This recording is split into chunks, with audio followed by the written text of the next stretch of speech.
Cardiac conduction system. This system explains how the heart uses electrical signals to stimulate the muscle to contract. The contraction also ultimately leads to pumping of blood. The heart, like other muscles, still needs the protein myosin and actin to contract. They heavily rely on the aerobic respiration, so they are going to be filled with an abundance of mitochondria. To do this, the heart is not only composed of cardiac muscle and various layers and cavities, but specialized cells called cardiocytes and are also autorhythmic, meaning that they create their own signals. The cardiocytes composed of intercalated discs, gap junctions, which are channels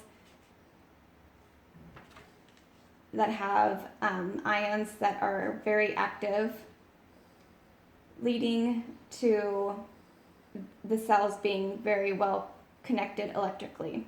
These discs allow for the atrial chambers to contract at the same time, as well as the ventricles chambers to contract at the same time. There are a few other components that are involved in the cardiac conduction system, starting with the SA node, which is located at the top of the right atrium. The SA node is also known as the pacemaker and starts the action potential, stimulating other cardiocytes, leading to the heart to contract. The intercalated discs move the signal across the mitochondrium and move quite rapidly. The mitochondrium is the middle layer of the heart's wall, which is the thickest layer, also composed of the cardiac muscle. The signal from the SA node then travels down to the AV node, which is located towards the bottom of the right atrium. They too are a group of specialized cardiocytes. After the signal hits the AV node, it then travels down to the ventricles. Next, the AV bundle, which is located towards the top of the intraventricular septum, which is just a wall separating the two ventricles.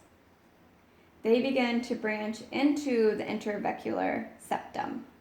Then they branch off to the bundle branches, as you can see where they branch. From here, they continue to carry the site down the septum. The Purkinje fibers, the nerve-like cardiocytes, branch off the bundles extending to the ventricle walls. Here they are no longer delayed from the AV node, and the right ventricle is filled with blood. Another system that is also helpful in learning is EKG.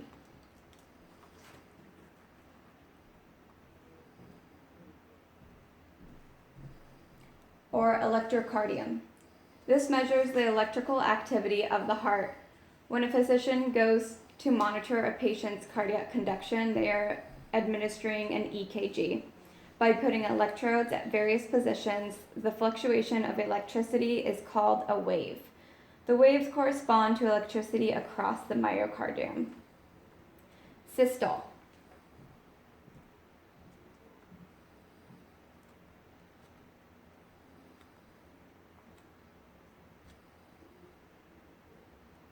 Equals contraction.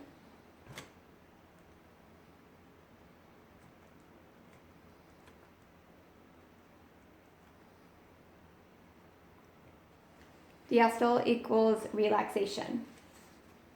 There are three fluctuations or waves, starting with the P wave, produced by the SA node, causing depolarization of cells, which causes systole of the atria, left and right. Due to the heart's characteristics, they are able to contract simultaneously. QR complex. Funny how they do not call them all waves.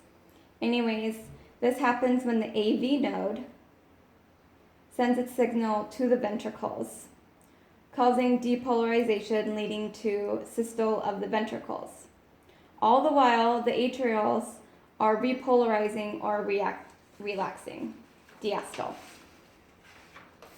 Finally, the T wave measures when the ventricles repolarize and are at diastole.